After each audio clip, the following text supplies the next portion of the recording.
Bien, mesdames et messieurs, bonjour. Je suis ravi de vous retrouver à un horaire un peu différent, plus tôt dans l'année, plus tôt dans la journée. J'espère que ma voix va aller jusqu'au bout de cette première leçon de ce cours 2025 que j'ai décidé de consacrer à un domaine qui est vraiment totalement central lorsque l'on s'intéresse au développement des embryons, à leur évolution, mais aussi à la façon dont les génomes fonctionnent, à la façon dont les génomes évoluent, qui est le grand domaine de la régulation génétique. C'est un domaine qui évidemment comprend de très nombreuses couches, de la bactérie, à la génétique. Et ce que j'aimerais discuter pendant ces 6 leçons, c'est vraiment un point particulier dans ce domaine de la régulation génétique, qui est l'utilisation, l'évolution, le fonctionnement de petites séquences auxquelles on fait référence généralement en tant que séquences enhancer, on verra pourquoi, qui sont en fait des sortes d'interrupteurs génétiques qui peuvent travailler soit proche des gènes, soit à une distance respectable.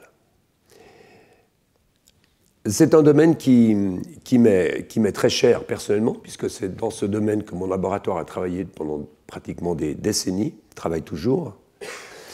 Et j'avais déjà décidé de vous parler de ces séquences enhancer. C'était il y a 5 ans, en 2020, avant qu'un virus intempestif, mais vous en souvenir, différent de celui que j'ai le plaisir d'accueillir aujourd'hui, mais avant qu'un virus vienne changer un peu la donne, ce qui m'avait obligé à faire 4 cours rétrécis sur Internet, et ça m'avait laissé un goût un peu de frustration, et j'avais décidé à ce moment-là de refaire ce cours plus poussé, plus approfondi, une fois. Et puis il se trouve que ces dernières années, et vraiment quand je dis ces dernières années, je parle de 2023, 2024, voire même le début de 2025, ont été publiées des études qui sont extrêmement intéressantes, remarquables dans ce domaine. Et je me suis donc dit que c'était vraiment l'année pour vous en reparler.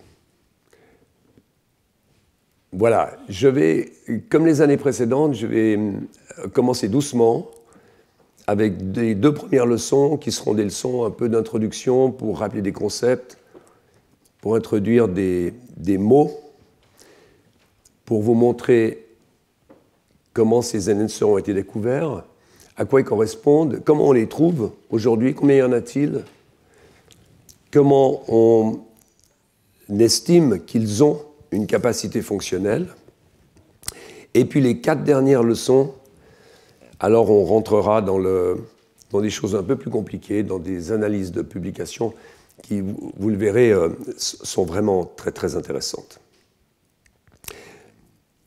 La question fondamentale, bon, vous la voyez énoncée ici, est que pendant le développement des animaux, des gènes, bien sûr, doivent être activés, maintenus, désactivés, et tout cela à des temps extrêmement précis et dans des endroits extrêmement précis.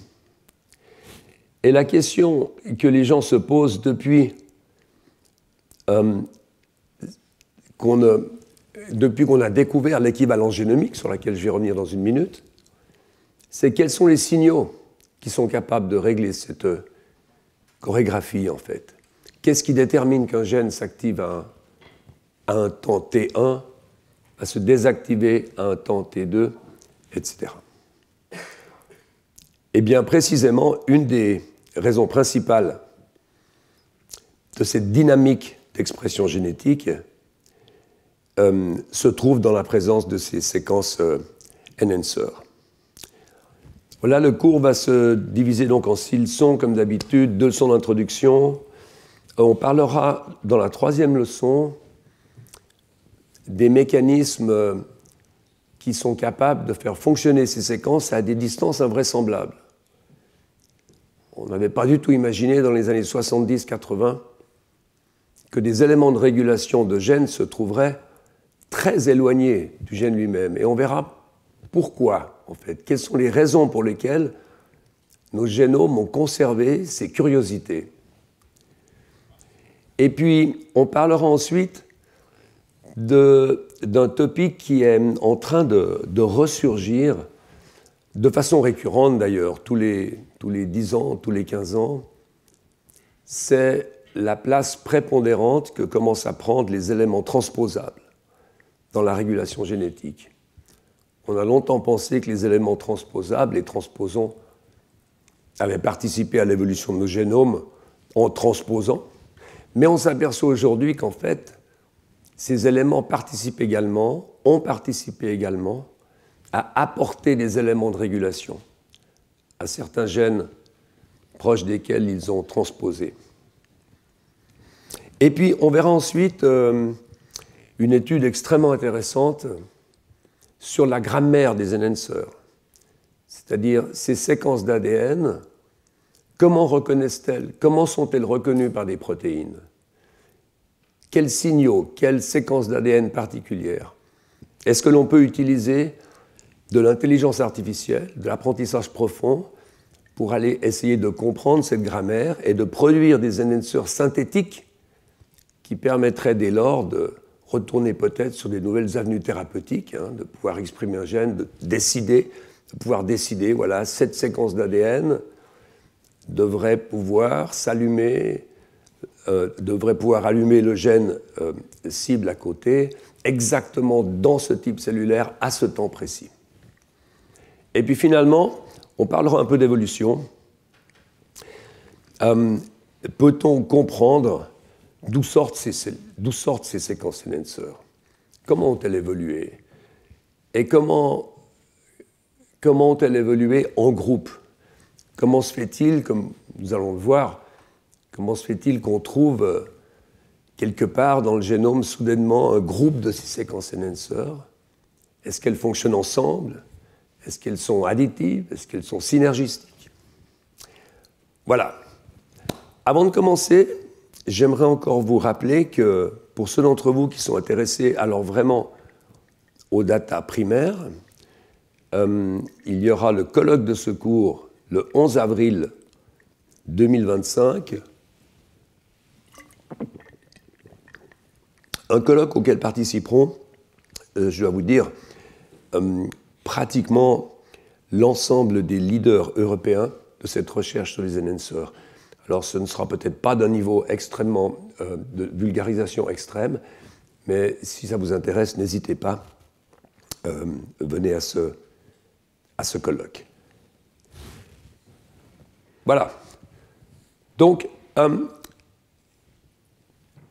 introduction objective du cours, définition, relation avec la notion de promoteur.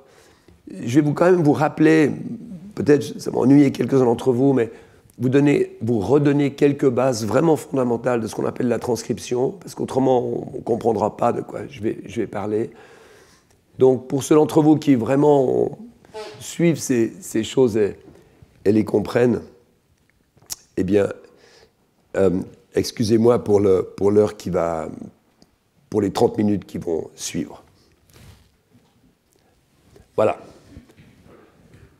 Comme vous le savez, la notion d'équivalence génomique, donc le fait que toutes nos cellules contiennent, en principe, parce qu'évidemment, certaines cellules, comme vous le savez, qui produisent des anticorps, etc., ont des petites différences, mais en principe, toutes nos cellules ont le même ADN.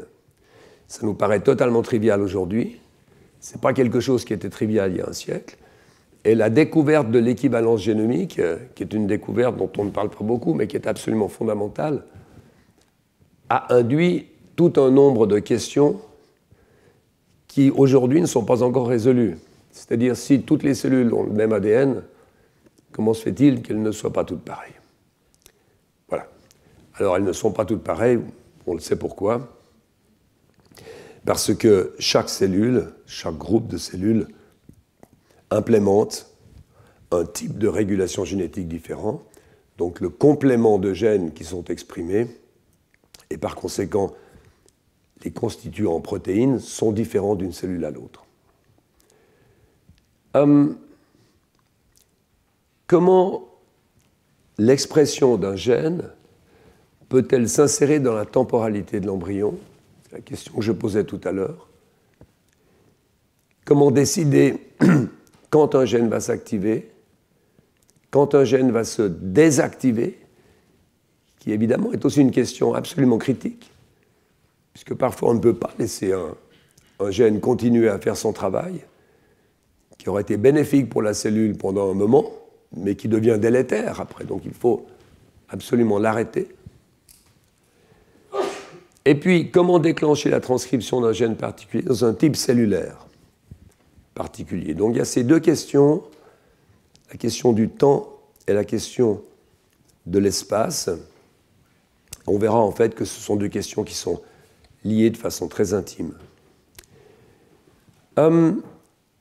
Pour mieux expliquer ce problème, j'ai repris le schéma de différenciation cellulaire, ce travail absolument incroyable de John Solston, qui lui valut le prix Nobel d'ailleurs il y a quelques années. Ce que vous voyez là, en fait, c'est en haut, ici le zygote, donc l'œuf, ici, de Cenorhabditis elegans, qui est un petit nématode, une sorte de ver, mais qui n'est pas un ver, en fait, un petit nématode qui vit dans le sol et qui a un peu moins de 1000 cellules, à peu près 350 neurones. Et le nombre restreint de cellules a permis à John Solston d'identifier l'origine de chaque cellule. Donc c'est un cas unique. Vous voyez ici, on part du zygote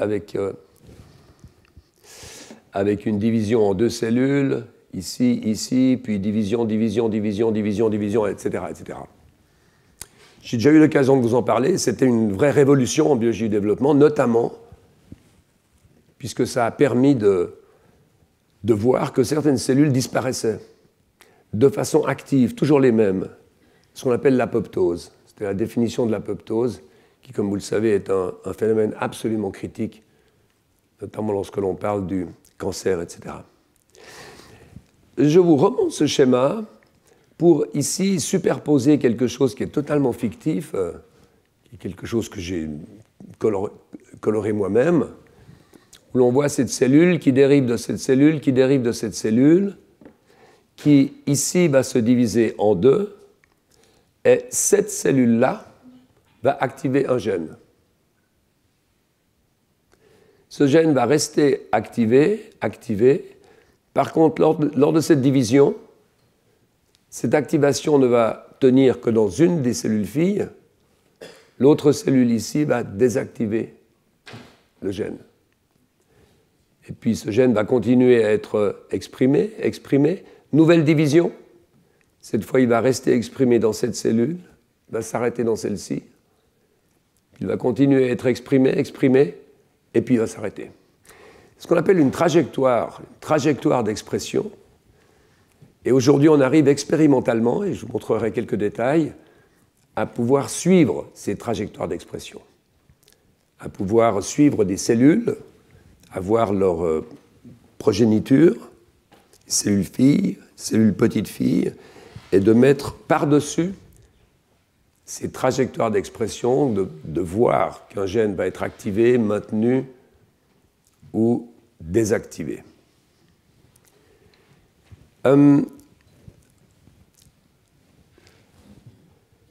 Comment faire pour que cela fonctionne? Comment est-ce possible? Quelle sorte de signal peut être donné ici? Une cellule qui va se diviser en deux, une cellule fille activant un gène particulier, l'autre cellule ne l'activant pas. Alors il y a plusieurs raisons. Il peut y avoir des raisons intrinsèques. On peut par exemple penser à une division asymétrique. On en a également parlé dans des cours précédents, où la division, au lieu de donner deux cellules qui sont parfaitement identiques l'une à l'autre, ce qui serait compliqué à expliquer dans ce cas particulier, On peut avoir une cellule qui va hériter d'un peu plus de quelque chose, et dans la balance, qui va donc activer un gène particulier, alors que l'autre ne le pourra pas. Il y a aussi évidemment des questions extrinsèques, puisque cette cellule-là peut se trouver à proximité géographique d'une autre cellule, ou peut-être même toucher une autre cellule, qui va lui donner un signal qui va conduire à l'expression, alors que la cellule qui est à côté, ici, sa sœur, n'aura pas cette même proximité.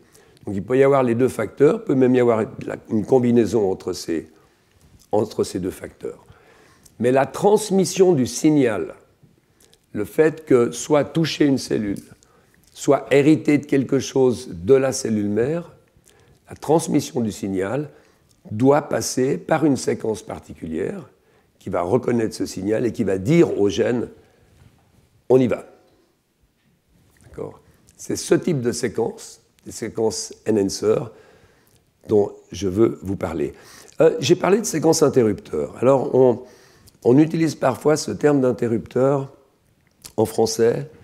C'est un terme qui, à mon avis, est assez maladroit. Je vais l'utiliser tout de même. Parce qu'un interrupteur, généralement, un interrupteur, c'est quelque chose de discret. C'est soit on y va, soit on n'y va pas. Ces séquences enhancer sont un peu plus fines. On peut aller un peu plus, ce serait plus une question de variateur, en fait. On peut activer, mais un peu, pas trop, ou un peu plus, ou un peu moins. Et c'est pour ça qu'on préfère les appeler des séquences enhancer. Donc, une nécessité de disposer de ces interrupteurs, de ces enhancers spécifiques, mais d'en disposer de façon multiple. Parce qu'on ne peut pas utiliser, par exemple, la même séquence pour activer un gène et pour lui dire d'arrêter.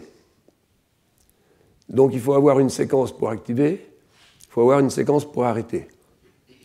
L'alternative, c'est que le signal qui se lie à l'enhancer et qui dit activer, ce signal disparaît.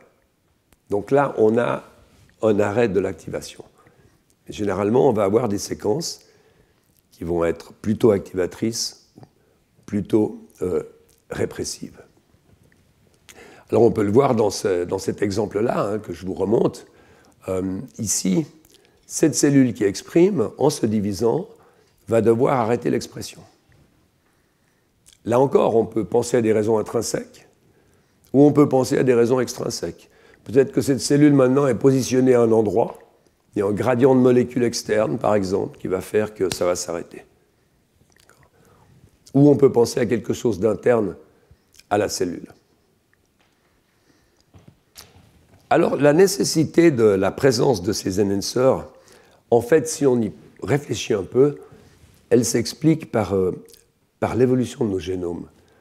Et je voulais revenir une minute sur cette image, le haut de cette image que je vous ai déjà montré à 2 reprises, et qui caractérise, je dirais, les 3 grandes étapes de ce qu'on appelle la révolution génétique des années 80-90. Premièrement, la découverte en 1985, aux alentours de 1985, que les gènes sont, entre guillemets, universaux. Alors là encore, c'est quelque chose qui nous paraît totalement trivial aujourd'hui. Mais quand j'ai fait mes études, c'était quelque chose d'impensable. C'est-à-dire que les traits différents entre espèces animales, par exemple, s'expliquaient par la présence de gènes différents. Aujourd'hui, on sait que ce n'est pas le cas. En 90, je dirais universalité des principes. Là, c'est vraiment une étape supplémentaire. On dit non seulement on partage nos gènes avec l'ensemble des animaux, même les animaux les plus improbables, mais en plus, la façon dont ces gènes fonctionnent, les réseaux dans lesquels ils sont impliqués, la façon dont les cellules se parlent, les voies de signalisation, tout ça s'est conservé. Là, je ne vous parle pas des oiseaux ou de nos cousins mammifères, je vous parle vraiment des invertébrés, même des hydrozoaires. Et puis en 1995, on se dit, mais finalement, ce n'est pas tellement étonnant parce que si l'on regarde les génomes, bien évidemment, les génomes sont différents, les espèces. Mais dans le fond, c'est quand même assez semblable. La façon dont les choses sont codées, la façon dont les séquences sont organisées, tout ça c'est extrêmement conservé. À partir de là, on est passé à un changement de paradigme. Et c'est très compliqué à intégrer ça dans une pensée biologique. On est passé d'une explication qui était basée sur la présence ou l'absence de gènes particuliers à une explication qui est basée sur l'utilisation différente des mêmes gènes. Là encore, ça nous semble totalement trivial. Le problème, c'est qu'on réfléchit et qu'on a ce côté anthropocentrique qui fait qu'on a beaucoup de peine à intégrer cette conclusion, en fait. Elle est là depuis 40 ans et on a toujours beaucoup de peine. Et même au sein de la communauté scientifique, on a énormément de personnes qui cherchent pour essayer de trouver des gènes dans le cerveau qui pourraient expliquer notre supériorité invraisemblable par rapport à ces autres animaux. C'est difficile d'admettre qu'en fait, nos capacités, notre force, le fait qu'on a eu une évolution absolument extraordinaire, est due à une façon d'utiliser le même matériel qui est utilisé par les invertébrés. C'est difficile.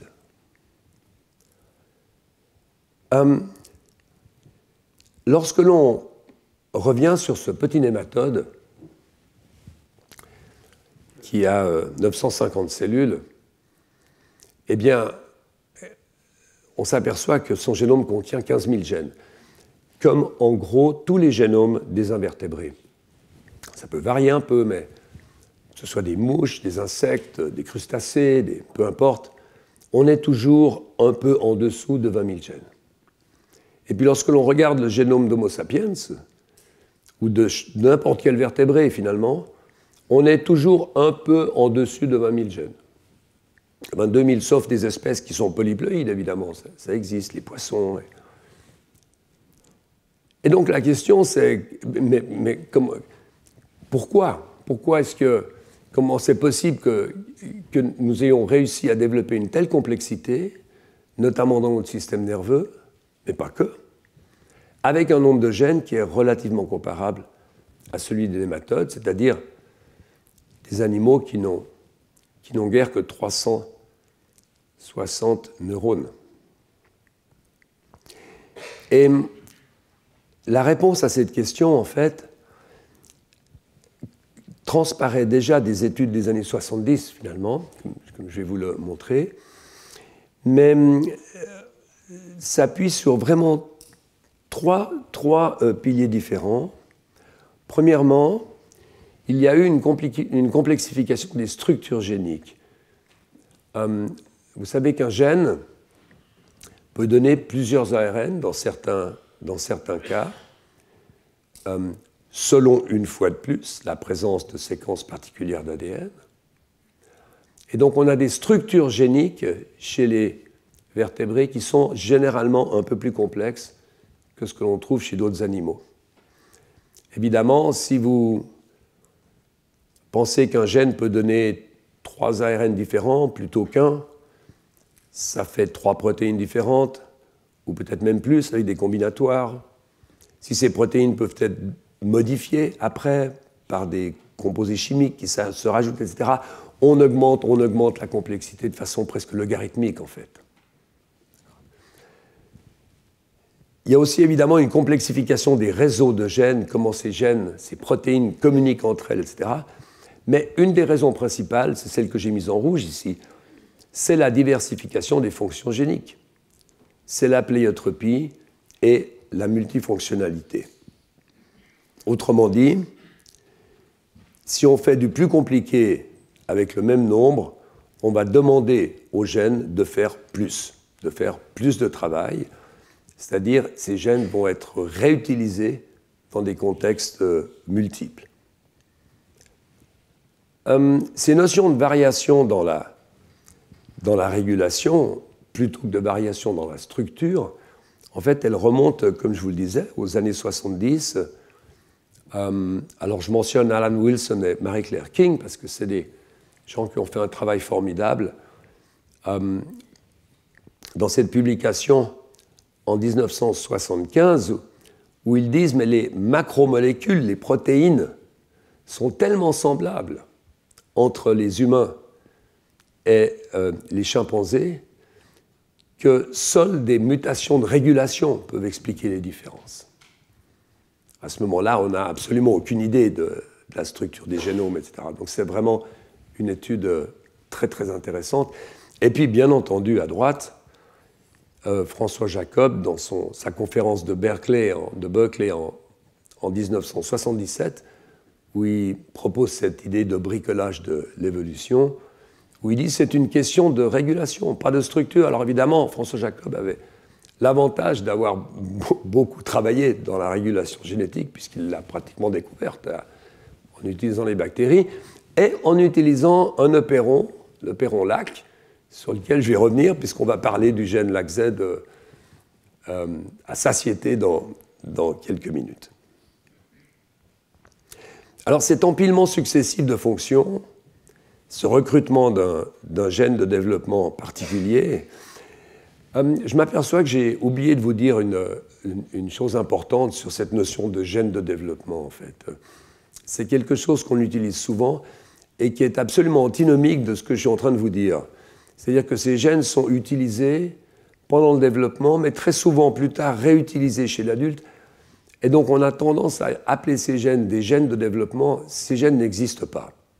Ce sont des gènes qui, entre autres, ont une fonction cruciale pendant le développement. Alors, je ne vais pas vous faire cette périphrase chaque fois que je vais en parler, mais sachez simplement que cette notion de gène du développement, autrement dit, on aurait, disons, 5000 gènes dont la fonction serait de faire le développement. Puis ensuite, on ferme, et puis c'est une autre partie des chromosomes qui fonctionne. Non. Non. Malheureusement, à l'heure actuelle où vous êtes en train de fabriquer des cellules de votre épithélium intestinal, maintenant, j'utilise des gènes qui ont été totalement essentiels pendant notre développement. Alors, ce que je voulais vous dire, c'est que ces gènes de développement ont été redéployés pendant l'évolution. Et en fait, il suffit de regarder où ces gènes sont exprimés pour avoir un tableau parfaitement complet de leur trajectoire évolutive. Je vous montre un exemple. Vous voyez ici l'expression d'un gène particulier. Je ne vais même pas vous dire lequel. Ce que vous voyez, c'est un fœtus de souris. Et partout où vous avez cette coloration verte, cette coloration bleu-vert, qui est une coloration LAC-Z de bêta-galactosidase, partout, cela vous montre où un gène particulier est exprimé. Et vous voyez des choses qui sont absolument remarquables. Par exemple, on a de l'expression dans un morceau d'intestin ici, c'est le cécum. On a de l'expression au bout des pattes. On a de l'expression dans les follicules de moustache ici. On a de l'expression dans des structures de la face qui dérivent de la crête neurale, etc. Et puis dans le système nerveux que vous voyez là, dans la future moelle épinière, le tube neural qui descend sur la partie dorsale. Bon, vous me direz, so what? Mais si l'on réfléchit au moment auquel ces structures sont apparues pendant l'évolution, on s'aperçoit qu'il y a des centaines de millions d'années de différence. Parce qu'un système nerveux dorsal, il existait déjà chez les procordés. Donc il existait il y a à peu près 500 millions d'années. Alors qu'en fait, si l'on regarde les follicules de moustache, c'est ce qu'on appelle une synapomorphie des mammifères, puisque tous les mammifères ont des follicules de moustache, et toutes les bêtes sur Terre qui ont des follicules de moustache sont des mammifères. Donc c'est un trait qui caractérise les mammifères. Les mammifères, c'est hier, c'est moins 170, moins 180 millions d'années. Et puis entre les deux, vous voyez cette expression dans les pattes, mais le bout des pattes, les doigts. Les doigts, ils apparaissent au Dévonien, dans la grande transition entre les poissons sarcoptérygiens qui qui ont des nageoires en eau benthique et puis qui soudainement acquièrent des doigts, c'est moins 380, moins 370 millions d'années. Donc vous voyez qu'il y a des centaines de millions d'années qui différencient ces sites d'expression. Donc on peut refaire l'histoire. On peut se dire, bien, chez un ancêtre, ce gène était exprimé dans le tube neural, dans le système nerveux neural dorsal, et puis au moment où les doigts sont apparus, il y a eu en parallèle, la cooptation de ce gène pour travailler dans les doigts. Alors on verra ce que ça représente en termes de séquence Enhancer. Et puis 100 millions d'années plus tard, voilà que des moustaches évoluent, et parmi tous les gènes qui vont être cooptés pour faire fabriquer des moustaches, des follicules de moustaches, on va aller rechercher ce gène particulier.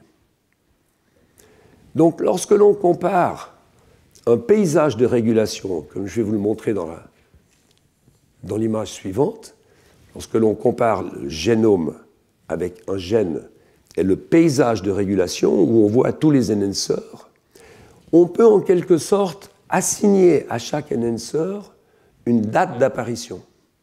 Et ça, c'est fondamental, parce que l'on peut commencer à réfléchir, en comparant des génomes différents, de voir comment ces enhancers ont pu apparaître, puisque l'on connaît maintenant leur séquence d'apparition. Ça, c'est vraiment extrêmement intéressant, en fait. Alors, je vais vous montrer ici un exemple, cette fois, qui est un exemple réel de la façon dont ces enhancers sont structurés et où on les trouve. C'est un exemple qui vient du laboratoire de Sean Carroll et qui montre en fait chez la drosophile qui a un gène qui s'appelle yellow. Et vous savez qu'en génétique, on avait l'habitude, c'est plus le cas maintenant, on avait l'habitude de nommer un gène en fonction du défaut, du phénotype que sa mutation induit. Le gène yellow est un gène qui, quand il est muté, donne une coloration yellow. D'accord ? C'est un peu, voilà, comme le gène giant ou le gène KNIRBS.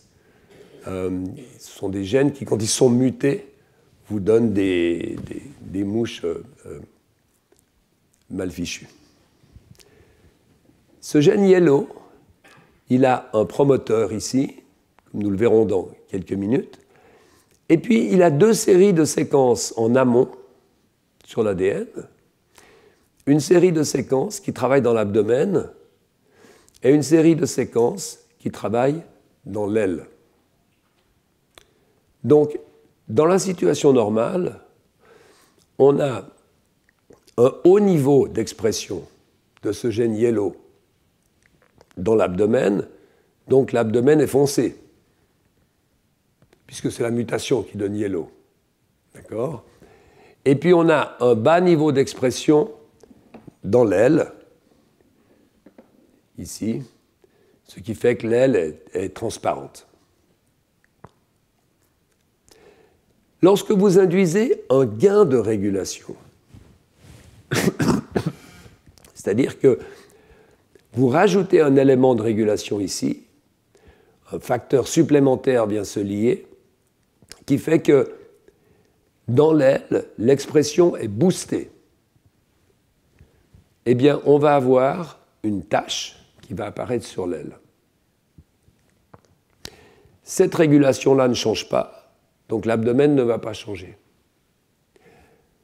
Inversement, si vous maintenez la régulation dans l'aile normale, mais que vous diminuez, par exemple, par l'absence de cet élément, soit l'absence de morceau d'ADN, une petite délétion, une inversion, soit l'absence du facteur qui se lie à ce morceau d'ADN, vous allez voir une perte de régulation et l'abdomen va devenir yellow.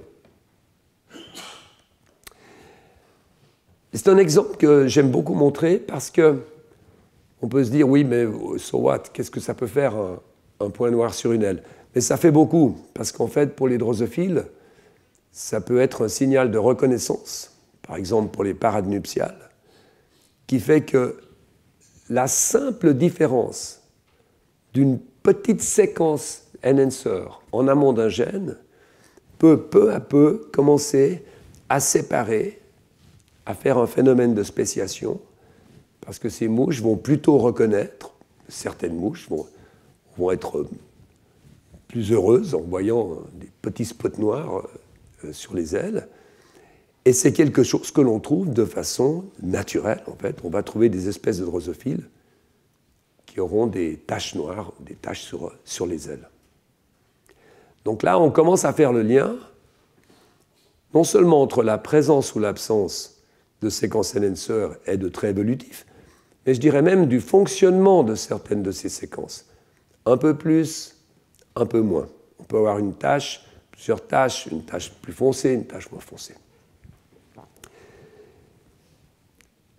Chez la drosophile, comme chez beaucoup d'invertébrés, ces séquences enhancer, donc qui sont ces séquences ici d'ADN qui reconnaissent ces facteurs, sont généralement relativement concentrées et relativement proches des séquences promoteurs. Quand je dis relativement proches, pour ceux d'entre vous qui travaillent dans ce domaine, je dirais de l'ordre de 50, de 100 kilobases maximum.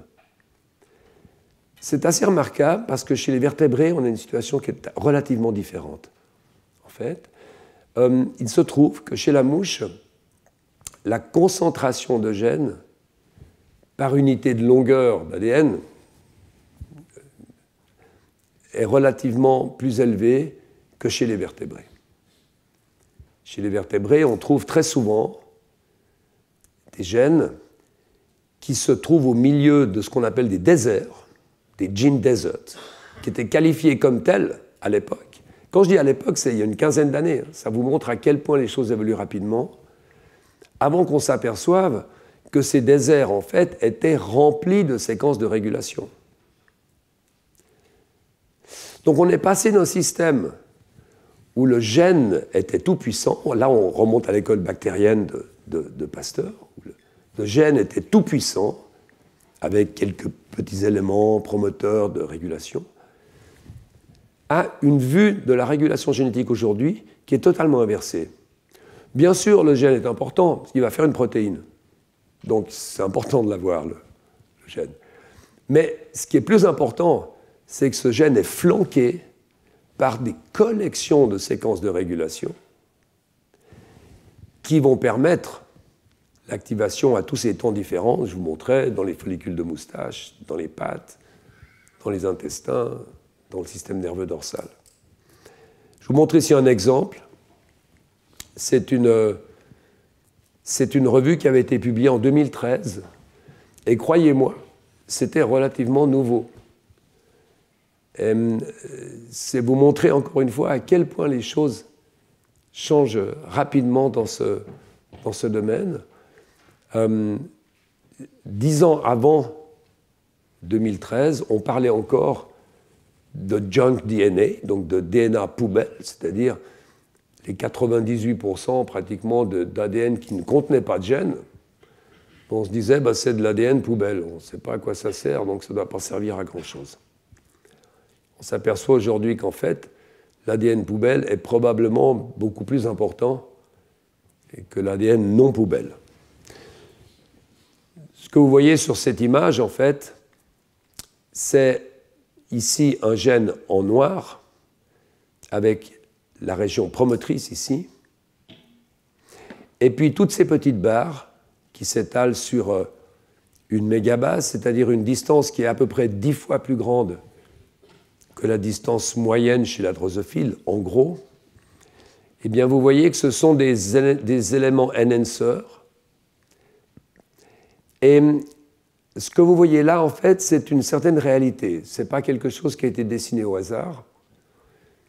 Donc les conclusions que vous pouvez en tirer sont réelles. Par exemple, le fait que vous voyez ici l'expression dans le tube neural dorsal de ces 4 éléments. Donc chacun de ces éléments va être capable de dire à ce gène tu t'allumes dans le système nerveux dorsal. Alors quand on voit ça, on se dit, il y a quelque chose de spécial ici. Dans ce coin-là, il y a quelque chose de spécial. Mais non, parce que regardez ici. Ici, vous avez une autre séquence qui, de façon identique, peut conduire l'expression dans le système nerveux dorsal. Apparemment, il n'y a pas de logique. Et je dois vous dire qu'on la cherche toujours. Dans la plupart des cas, on cherche toujours à comprendre la logique de la distribution des enhancers. On en reparlera dans les leçons suivantes. Vous voyez ici des petites tâches qui sont des... peu importe ce qu'elles représentent, et vous voyez qu'il y a des combinatoires. Vous voyez par exemple qu'ici, on a encore une séquence qui peut travailler dans le système nerveux dorsal, mais en plus, elle travaille dans cet endroit-là, dans lequel cette séquence bleue travaille, alors qu'elle ne travaille pas dans le système nerveux dorsal. D'accord. C'est très intéressant de voir ces systèmes de combinatoires, parce que là encore, si on réfléchit un peu, on peut se dire, peut-être que certaines de ces séquences dérivent d'autres. Peut-être que si on a une séquence enhancer et qu'à un moment elle est dupliquée, elle va permettre d'évoluer des spécificités un peu différentes. Moi, je vais garder l'expression dans ce domaine. Toi, tu vas garder l'expression dans cet autre domaine. Alors qu'en fait, la combinaison de ces spécificités dans une seule séquence représenterait un jeu de contraintes qui, au bout d'un moment, bloque le système. Donc, c'est une des façons dont on réfléchit aujourd'hui à l'évolution de ces enhancers, c'est-à-dire des duplications horizontales avec des divergences dans la spécificité. On reviendra là-dessus. Alors, laissez-moi tout de même vous rappeler que quand je dis que cette séquence-là, par exemple, va dire à ce gène-là, tu dois fonctionner, qu'est-ce que ça veut dire? Ce sont des mots. En fait, ça veut dire que cette séquence, d'une façon ou d'une autre, doit donner un signal à ce gène pour être transcrit. Ce n'est pas le gène qui va donner ce signal, c'est quelque chose qui va arriver sur le gène et qui va démarrer la transcription de cette séquence d'ADN. Alors, je ne vais pas vous ennuyer avec la mécanique de la transcription, encore que je vous avoue que ce n'est pas du tout ennuyeux.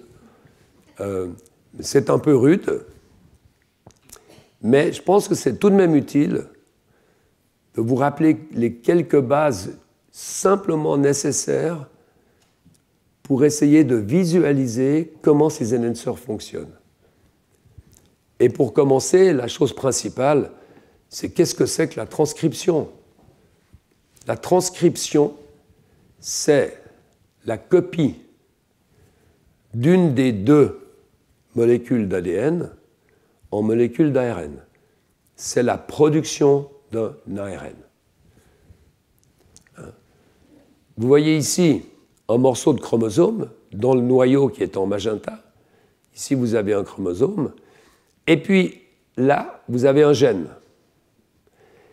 Et cette grosse molécule, qui s'appelle la RNA polymérase, c'est un complexe de molécules, une énorme machinerie, va être capable, à la fois, une partie de cette molécule, d'ouvrir l'ADN, et puis de lire.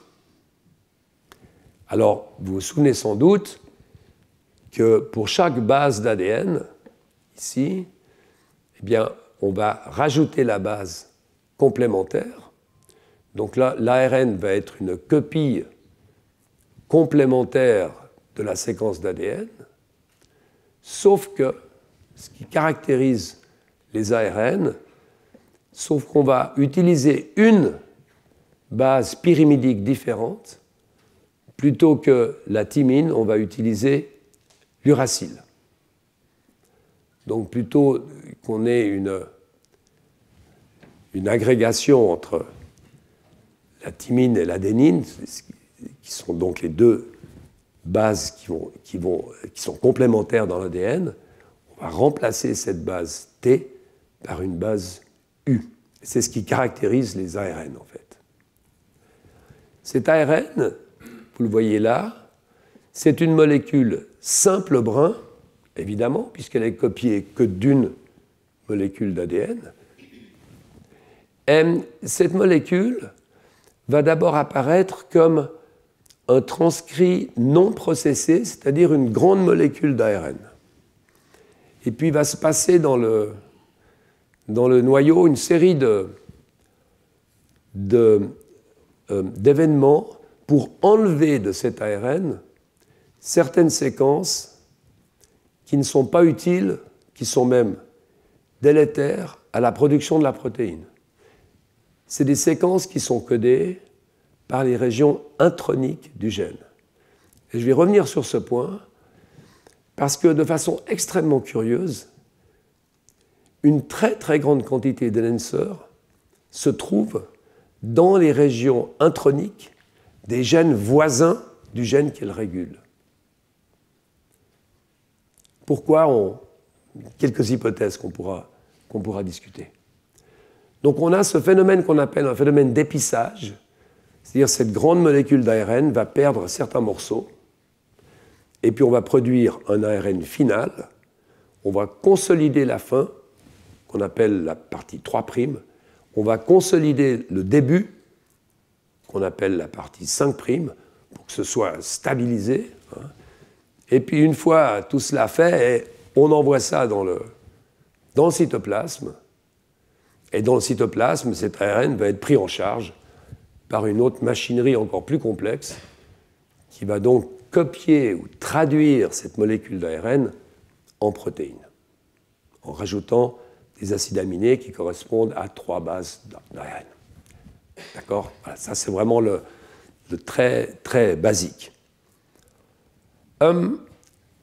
Donc, je vous ai mis là, je dirais, la structure vraiment bêta d'un gène vertébré, eucaryote, je devrais dire, mais vraiment vertébré dans le sens où on a des enhancers très distaux, très éloignés.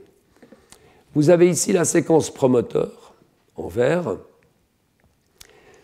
qui est une séquence qui, en elle-même, peut activer un gène, mais je dirais à un niveau extrêmement basique. C'est une séquence, c'est la séquence qui va reconnaître l'arrivée de cette grosse machinerie qui va transcrire l'ARN. Mais la séquence en elle-même n'est pas suffisante vraiment pour avoir une production d'ARN suffisante. C'est pour cela qu'en amont de cette séquence, on va trouver ces éléments de contrôle que l'on va appeler proximaux s'ils se situent vraiment à proximité du promoteur. À proximité, je dirais peut-être 5 kilobases, 10 000 bases, 15 000 bases, qui est très très petit pour de l'ADN, ou bien des éléments distaux qui, eux, vont se trouver à 1 mégabase, à 500 kilobases, donc très très loin dans le génome. Vous voyez ici la structure de l'ADN avec un exon, un intron, un exon, un intron, un exon.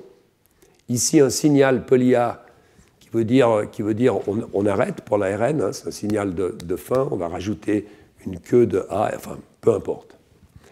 Et vous voyez ici la production de l'ARN qui contient ces introns et ce phénomène dont je vous parlais, qui est donc ce phénomène d'épissage par lequel ces introns vont être enlevés, perdus.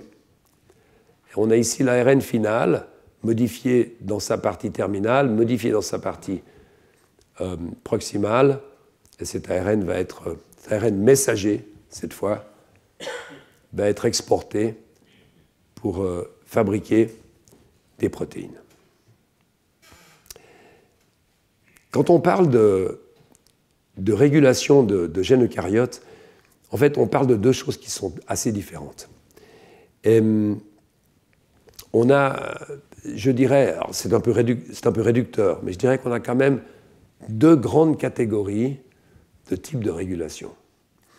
Prenez par exemple une enzyme qui travaille dans chacune de vos cellules pour assurer la glycolyse ou peu importe, pour assurer la fabrication du réticulum endoplasmique, quelque chose qui existe dans toutes les cellules de votre corps. Chaque cellule en a besoin à des niveaux très bas. Vous n'avez pas besoin d'une structure de ce genre. Vous n'avez pas besoin d'avoir des éléments de régulation différents, pléiotropiques, etc. On va appeler ces gènes, généralement, ces gènes sont appelés des gènes de ménage. Ça fait un peu de cas du travail du ménage, mais, des housekeeping genes en anglais, c'est-à-dire des gènes qui n'ont pas vraiment besoin d'une expression spécifique. Et ces gènes vont être exprimés avec des mécanismes relativement différents. On n'a pas besoin d'avoir des séquences enhancers hyper spécifiques. On va simplement avoir un niveau de base et fabriquer ces gènes. Là encore, curieusement, beaucoup d'enhancers de gènes qui ne sont pas des gènes housekeeping se trouvent dans des introns de gènes housekeeping qui flanquent ces gènes. Extrêmement intéressant. Comme si en fait ces séquences enhancers avaient besoin de se trouver dans un environnement qui n'est pas fermé, qui est qu'on pourrait appeler poised, un environnement qui est primé, où il y a déjà un petit peu de fonction, ce qui fait que ces séquences d'ADN seraient en quelque sorte prêtes à fonctionner au besoin. Donc ces séquences enhancers concernent vraiment les gènes dont les produits sont nécessaires de façon relativement massive à des temps dans des types cellulaires précis.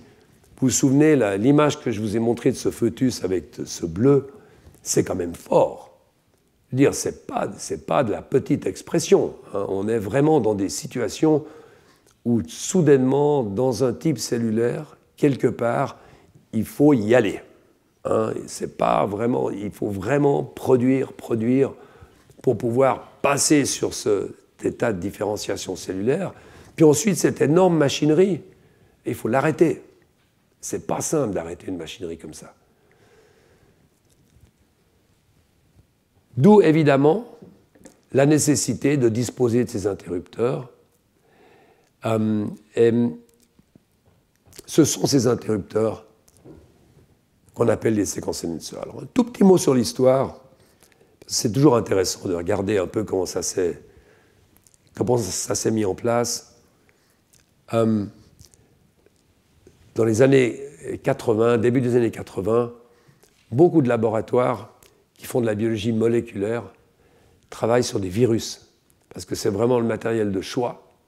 C'est petit, on peut les faire pousser, on n'a pas accès à de l'ADN génomique à cette époque-là. Donc on travaille avec des virus, en particulier avec un virus qui s'appelle SV40. Et c'est à ce moment qu'on commence à avoir quelques gènes eucaryotes clonés, quelques gènes eucaryotes, dont la bêta-globine de lapin. On verra dans quelques leçons, on parlera beaucoup de l'alpha-globine, des problèmes de la thalassémie, etc., qui sont des problèmes dus à des enhancers. C'est un gène c'est un des premiers gènes à avoir été cloné avec l'insuline. C'est assez intéressant de voir quels sont les premiers gènes qui ont été clonés. L'insuline, la globine, sont des gènes qui ont vraiment des importances sociales très élevées. Et donc, on essaye, à cette époque, d'exprimer ce gène de la globine dans des cellules. Comment va-t-on faire ça? Essayons de le rentrer dans un plasmide, donc dans un petit cercle d'ADN viral. Et donc le laboratoire de Walter Schaffner à Zurich va introduire ce gène de la bêta-globine au milieu d'une unité de transcription, ici, enfin un peu en amont, qui, dans ce virus SV40, transcrit ce qu'on appelle des gènes précoces. Donc quand le virus infecte, il va y avoir transcription de gènes. Ici, il y a le promoteur, il y a quelques séquences d'ADN, et puis des séquences répétées de 72 paires de bases ici, dont personne ne sait à l'époque à quoi elles ne servent. évidemment. Et donc Walter Schaffner va rentrer ce gène de la globine dans les deux sens, en essayant de produire de la globine, de l'ARN de la globine. Et puis il va s'apercevoir d'une chose extrêmement curieuse. Donc, vous avez ici, sur la gauche, je ne vous parle pas de la méthode de détection, c'est ce qu'on appelle une protection à la DNase 1. Ici, c'est la position de l'ARN de globine natif. Ici, vous avez deux lignes, celles-ci qui sont les mêmes lignes, sauf que dans cette ligne, il remarque que la construction qu'il a faite avec le virus SV40 a conservé ces petits repeats de 72 paires de bases. Alors que dans la ligne à côté, ici, vous voyez que c'est la même construction, mais dans laquelle ces repeats de 72 paires de bases n'ont pas été conservés. Il estime à l'époque, c'est assez intéressant de voir la façon dont c'est fait, par une sorte en utilisant un scanner de photos, il estime qu'il y a une différence de 200 fois, là on a une exposition qui est plus forte, de 200 fois entre cette condition et celle-ci. Puis ici, il dit l'intensité entre ces deux lignes a été mesurée à 200 fois. Autrement dit, quand vous avez le même gène de la globine avec un promoteur, peu importe, et que vous avez ces repeats de 72 paires de bases, vous activez la transcription de ce gène 200 fois plus que quand vous ne les avez pas. Il se dit, il y a quelque chose de bizarre, c'est la découverte des séquences enhancer. Ce n'est pas lui qui va trouver ce mot d'enhancer, c'est un terme qui sera proposé par Michael Botchan à Berkeley à cette époque-là. C'est une découverte qui est assez compétitive à l'époque. Il y a deux autres laboratoires qui travaillaient sur ce genre de choses, le laboratoire de Pierre Chambon à Strasbourg et celui de George Curry aux USA. Mais c'est clairement cette publication de Cell de Walter Schaffner qui scelle en quelque sorte cette découverte. Cette publication est absolument incroyable. Très souvent, on peut en quelque sorte réinterpréter ce que les gens ont écrit. Quand vous êtes dans un contexte actuel et que vous lisez une publication qui a été publiée il y a 30 ans, si la publication a été écrite de façon assez vague, ce n'est pas difficile de réinterpréter ce que vous aimeriez que la personne ait dit, en disant, voyez, là, ce n'est pas le cas. Là, c'est vraiment d'une précision chirurgicale. Et je vous ai mis ici la fin de la discussion de cette publication de 1981. Taken together, donc dans l'ensemble, il apparaît possible que ces enhancers cellulaires activent les gènes dans chaque chromosome domaine, à l'intérieur de domaines chromosomiques, et que les classes d'enhancers différents sont impliquées dans le développement ainsi que dans l'expression tissu spécifique. On va voir dans la leçon suivante qu'effectivement, ces enhancers, ces paysages de régulation que je vous montrais, correspondent exactement à des domaines de chromatine. En fait, c'est des domaines de chromatine qui sont isolés des domaines voisins. C'est tout juste dans cette conclusion. En 2015, Walter Schaffner a publié une revue, une sorte d'historique de la découverte des enhancers que je vous recommande si ça vous intéresse.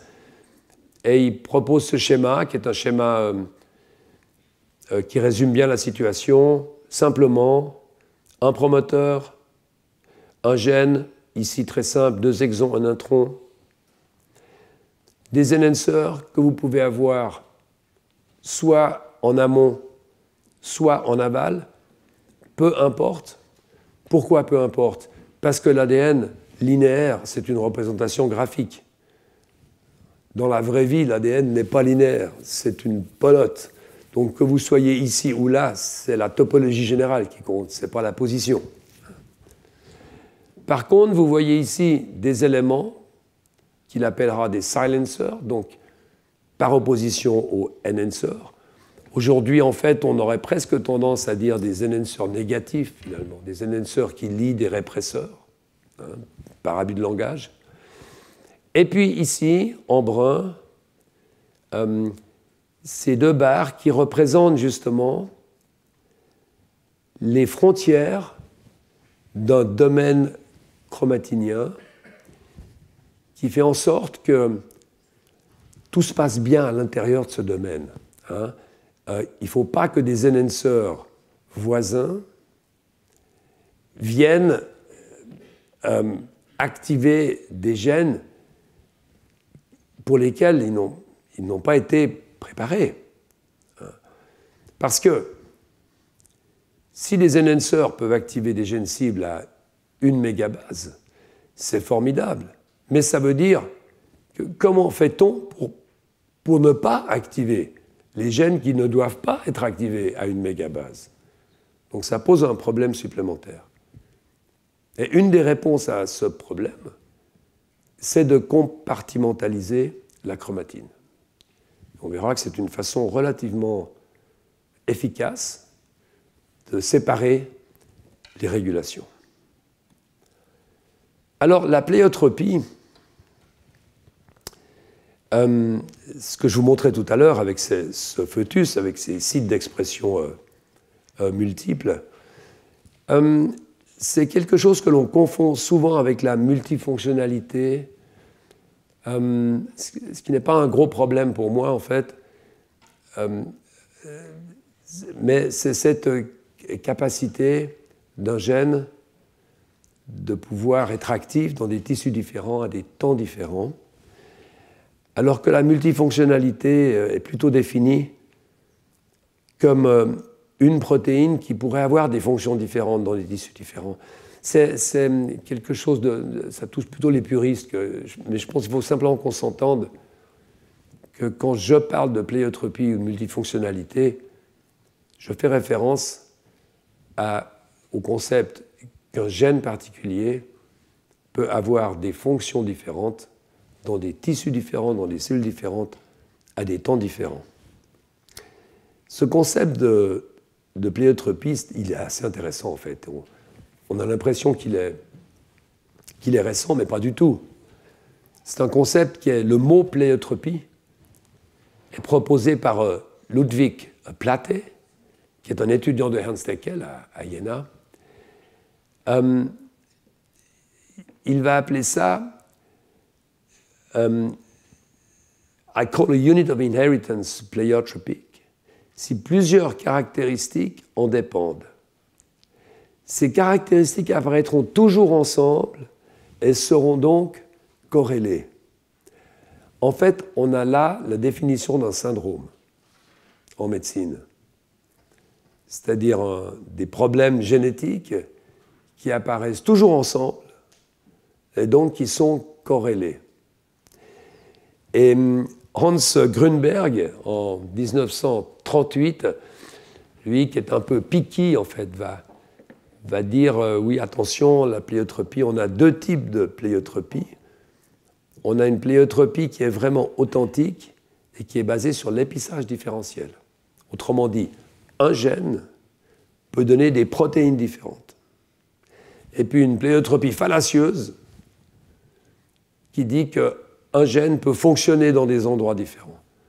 Franchement, je pense qu'on peut ignorer Grünberg. Je vous le montre pour des raisons historiques, parce que c'est toujours intéressant de voir comment les concepts évoluent. En fait, cette notion de pléiotropie remonte bien avant Ludwig Platte, elle remonte même au début du 19e. Si vous regardez les travaux de Johann Friedrich Meckel, alors Meckel, s'il y a des médecins dans la salle, évidemment ils le connaissent, puisque Meckel a légué à la société le cartilage de Meckel, qui est un cartilage qui disparaît au cours du développement, le diverticule de Meckel, qui est un anatomiste formidable, Meckel, qui est aujourd'hui reconnu vraiment comme le fondateur de la tératologie avec Étienne Geoffroy-Saint-Hilaire, avec lequel il correspondait beaucoup. Meckel est venu à Paris au début de 1800. En fait, Meckel, il remarque que certains traits pathologiques, certaines malformations sont parfois associées chez le même patient, et il définit la notion de syndrome. En fait. Il va même aller jusqu'à laisser son nom à un syndrome qui aujourd'hui est plutôt appelé le Meckel-Gruber ou le Gruber-Meckel, qui produit en fait une polydactylie. Donc, ce sont des patients qui ont des doigts supplémentaires, une polykystose rénale, donc des kystes dans les reins, et puis une encéphalocèle, une hernie du cerveau. Quand on regarde ça, on se dit, mais comment c'est possible? Il n'y a vraiment aucun lien entre ces traits. C'est le même gène. C'est une pléiotropie. C'est la définition d'un syndrome. Donc quand on voit ces patients, en fait, on voit à l'œuvre l'évolution de ces séquences de régulation, certaines étant parties dans le cerveau, qui donne l'encéphalocèle, certaines étant parties ici, certaines étant parties là. Meckel, il va aller même beaucoup plus loin, en fait. Alors, je ne vais pas vous parler Meckel pendant un quart d'heure, mais Meckel, il va même poser une sorte de conjecture qui sera reprise par le fils d'Étienne Geoffroy-Saint-Hilaire, Isidore Geoffroy-Saint-Hilaire, qui va publier un traité de tératologie qui est absolument extraordinaire. Ça va être le premier, en fait, à produire un classement de la tératologie chez les humains, et qui va concerner les effets potentiels de ces structures de régulation. Il ne le sait pas à l'époque, évidemment, il ignore totalement, on ignore totalement ce qui se passe au niveau de ces gènes. Mais il remarque que toutes les combinaisons ne sont pas possibles. Il se dit, mais par exemple, dans ce cas de ce syndrome, bon, c'est curieux, on a des doigts, une polykystose et une encéphalocèle, ok. Mais pourquoi pas un bec de lièvre en plus? Et pourquoi les gens qui auraient un bec de lièvre ou un autre syndrome vont avoir des caractéristiques qui sont aussi curieuses que celles-là dans leur association, mais différentes? Et en fait, Meckel touche là à une notion qui est absolument essentielle dans le développement et dans l'évolution, qui est la notion de contrainte, qui est l'idée qu'on ne peut pas tout faire, en fait. Et la raison pour laquelle on ne peut pas tout faire, en partie, touche à l'organisation de ces séquences de régulation, puisque quand elles ont été construites pendant des dizaines de milliers d'années, c'est extrêmement difficile de les manipuler ensuite. Meckel, il remarque que toutes les combinaisons ne sont pas possibles. Et en fait, il reprend un dessin de...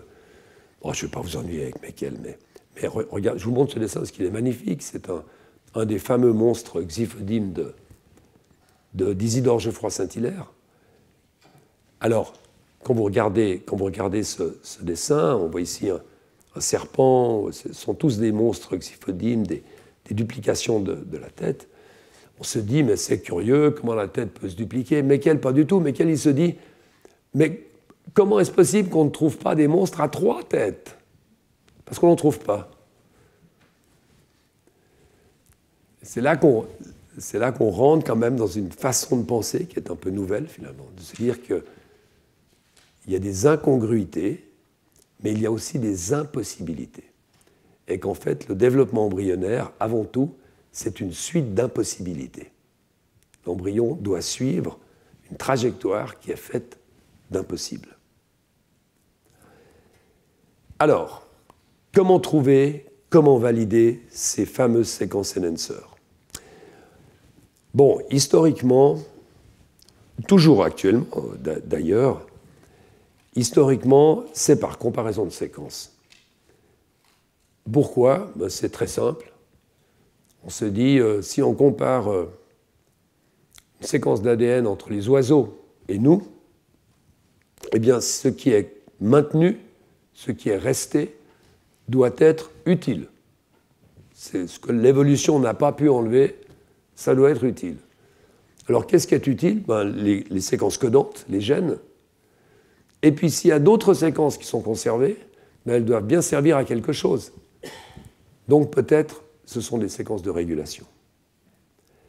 Et donc, la comparaison de séquences, c'est évidemment le premier critère qui a été utilisé pour essayer de trouver des séquences enhancers. Mais le problème, c'est qu'il faut savoir ce que vous comparez.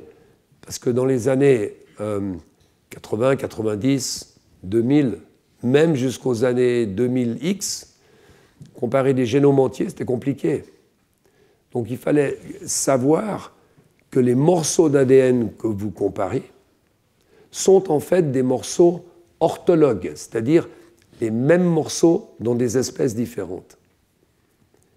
Et une bonne façon d'être sûr que vous travaillez avec des morceaux orthologues, c'est de prendre une région qui est synthénique, c'est-à-dire une région d'un chromosome humain par exemple, qui est conservée chez les oiseaux ou conservée chez les amphibiens. Ça existe, même chez le poisson, ça existe. Donc des morceaux de chromosomes, ils ne sont pas énormes, mais des morceaux de chromosomes dans lesquels l'arrangement des gènes est conservé entre, disons, les oiseaux ou même entre la souris et les humains. Si c'est le cas, vous pouvez donc prendre un gène A, un gène B chez les humains, un gène A, le même gène B chez X, les oiseaux, etc., et puis comparer ce qu'il y a entre. Parce que ce qu'il y a entre, vous savez en fait que c'est une région orthologue. Et ça, c'était fait à l'époque à l'envi. Vraiment, énormément de gens se sont lancés là-dedans. Je vous en montre un exemple ici pour vous donner une conclusion qui est assez utile en fait. Où on a ici 3 gènes qui sont orthologues chez la souris, chez le poulet, chez le poisson. Et donc lorsque l'on aligne ces séquences, tout ce qui est conservé et qui n'est pas de nature codante, qui n'est pas de nature génique, peut être estimé comme étant une séquence potentiellement de régulation. Ce que je vous montre ici, en fait, et c'est le point que j'aimerais faire, c'est que lorsque vous alignez ces séquences, vous voyez ici, entre la souris et le poulet,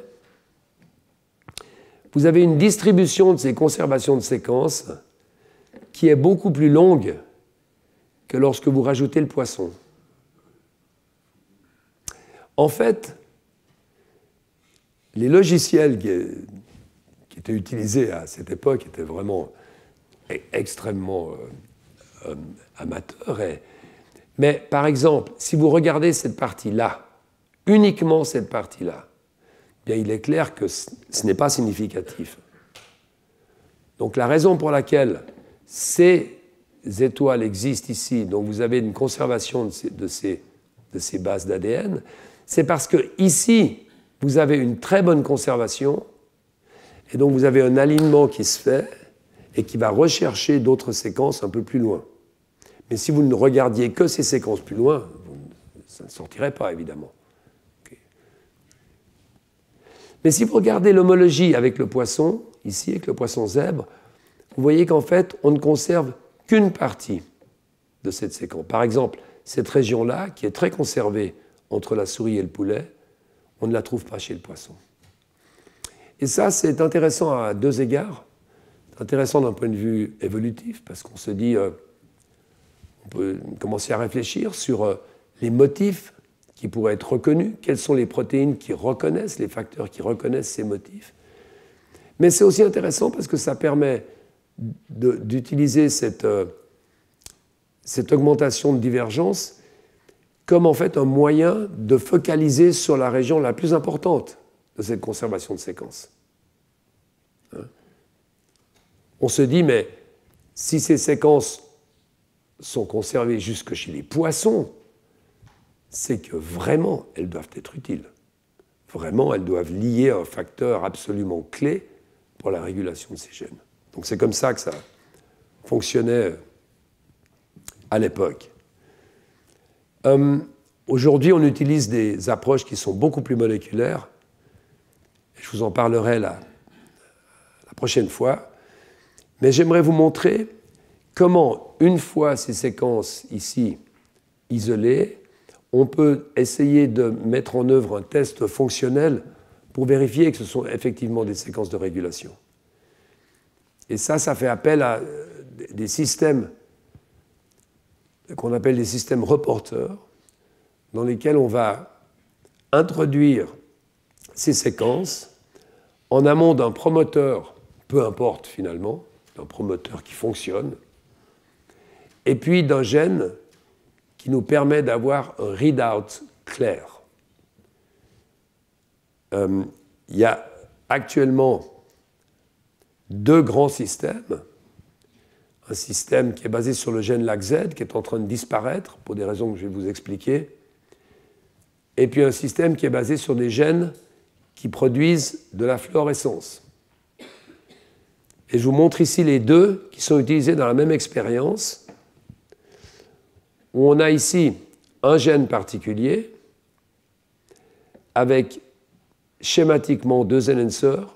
Il y en a beaucoup plus, mais j'en ai mis que deux pour faciliter la compréhension. Cet enhancer-là fonctionne dans les organes génitaux externes. Celui-ci fonctionne dans les doigts, des mains et des pieds. Quand vous regardez la distribution des ARN de ce gène, c'est ce que vous voyez sur la gauche. Vous voyez donc des ARN dans le bout des doigts, des mains et des pieds, et vous voyez des ARN dans les organes génitaux externes. Ce sont les ARN.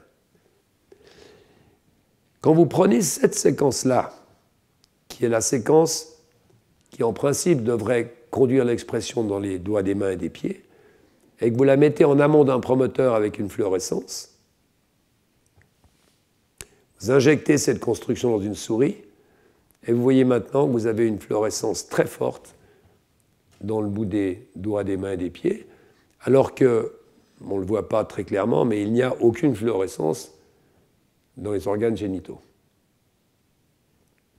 Et inversement, quand vous prenez cette séquence-là, qui est suspectée d'être active dans les organes génitaux, vous la mettez en amont d'un promoteur avec cette fois une coloration LAC-Z, donc une bêta-galactosidase, c'est une protéine qui va, en présence d'un substrat qui va produire une couleur bleue.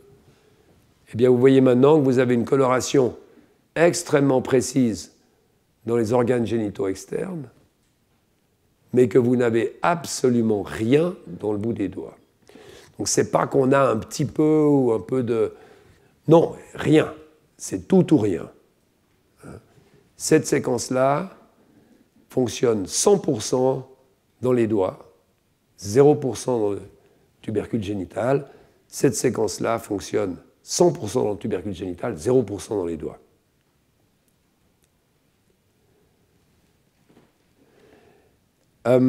Cette séquence LAC-Z, elle a été extrêmement utilisée. C'était la seule façon, avant la découverte de ces protéines qui produisent la fluorescence, elle a été extrêmement utilisée en transgenèse pour essayer d'étudier ces séquences enhancers. Le début, en fait, remonte à un travail de Jean-François Nicolas, qui était dans le laboratoire de François Jacob. C'est cette publication de 1986. Et ce qu'il va faire, alors François Jacob évidemment, puisque l'opéron LAC à l'époque était monnaie courante à l'Institut Pasteur.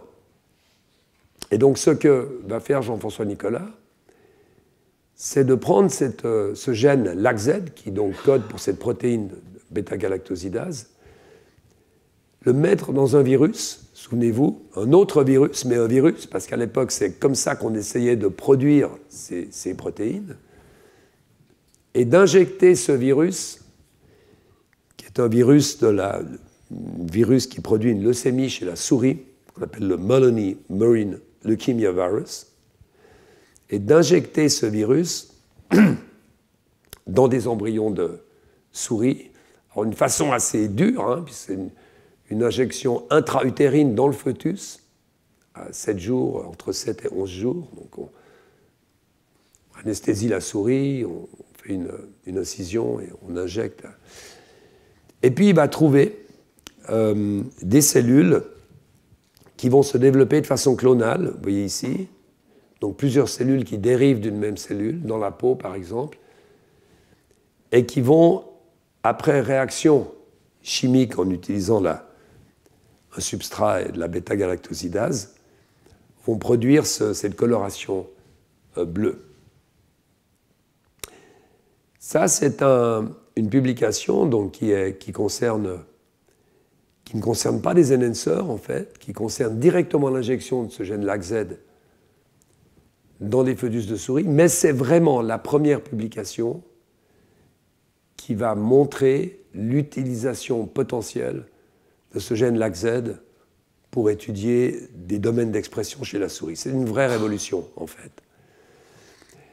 Et la première... Alors, je vous montre juste une chose ici que j'ai trouvé très intéressante. Vous voyez, une des conclusions, c'est que l'enzyme est exprimée de façon très stable dans les cellules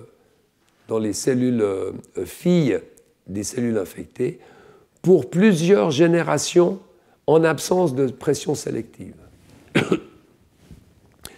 Donc à l'époque, le fait que cette coloration soit à la fois la protéine qui produit la coloration et la coloration soit très stable est considéré comme un grand avantage parce qu'on peut suivre de façon clonale les cellules qui se divisent. Mais lorsque l'on y réfléchit, évidemment, aujourd'hui, on se dit c'est un inconvénient parce que cette coloration LAC-Z ne vous montre pas où un gène est transcrit.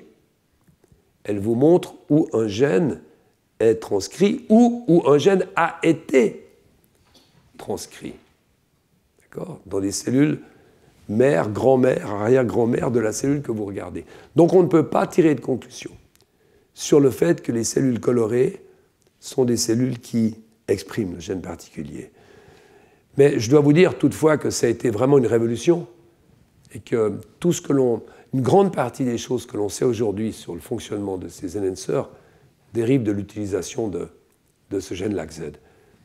Ce que je vous montre ici, c'est la première publication qui vient du laboratoire de Chi, Nguyen Hu, qui malheureusement est décédé à la fin des années 90, et qui a été le premier à utiliser ce gène in toto dans l'embryon en prenant ici, encore une fois, une région orthologue en se disant, puisque cette région est conservée entre ce gène 1.2 et 1.3, puisqu'elle est conservée entre différentes espèces, elle doit contenir des choses intéressantes.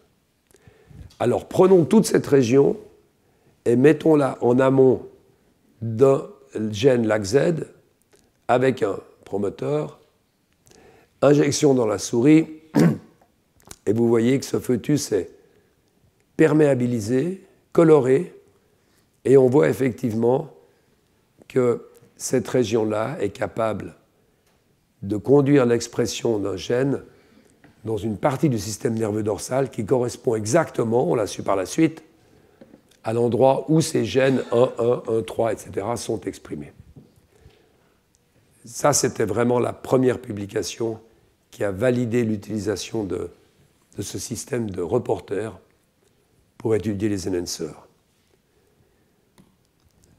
Avant de terminer, je vais encore faire un tout petit point sur les avantages et les désavantages. Donc, comme je le disais, c'est un système qui est extrêmement sensible. Si par exemple vous souhaitez voir la distribution dans des axones, par exemple, de neurones particuliers, c'est un système de choix, là où on peut vraiment aller au niveau cellulaire pour voir, parce que la coloration ça fait des petits cristaux qui sont extrêmement stables et très localisables. Non seulement on peut le détecter in toto, mais également en section histologique, ce qui est aussi extrêmement appréciable. Comme la coloration est forte, on peut sectionner l'embryon et vraiment aller au niveau cellulaire. Et puis une coloration très stable. Les inconvénients, Évidemment, c'est un système statique, c'est-à-dire que pour perméabiliser l'embryon et pour faire la réaction, il faut fixer. Et si on fixe, on n'a plus d'embryon. Donc on ne peut pas avoir une vue dynamique de ce qui se passe.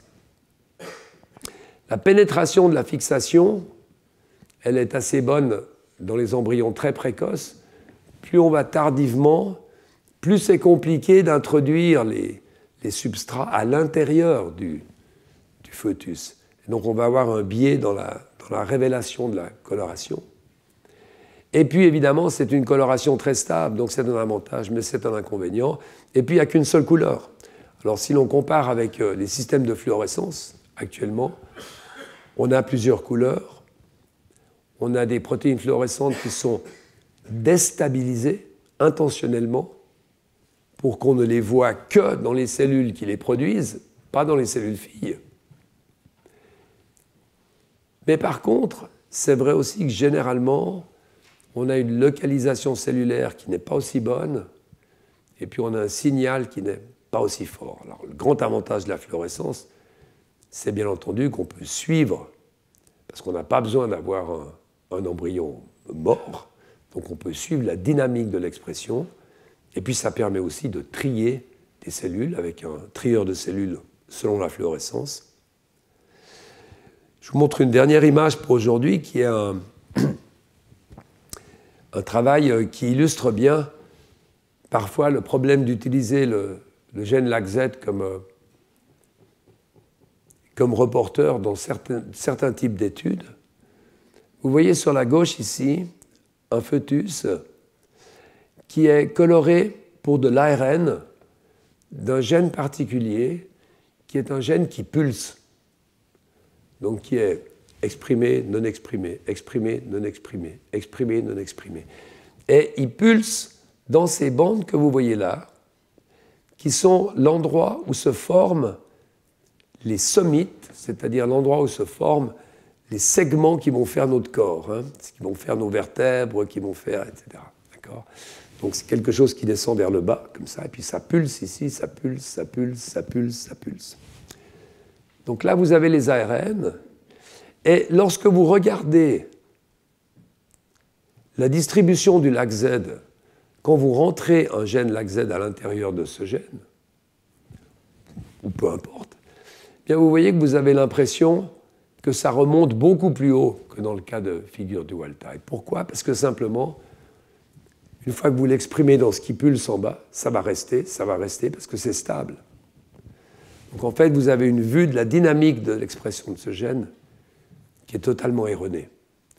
Donc il faut faire attention lorsqu'on utilise ces systèmes de détection.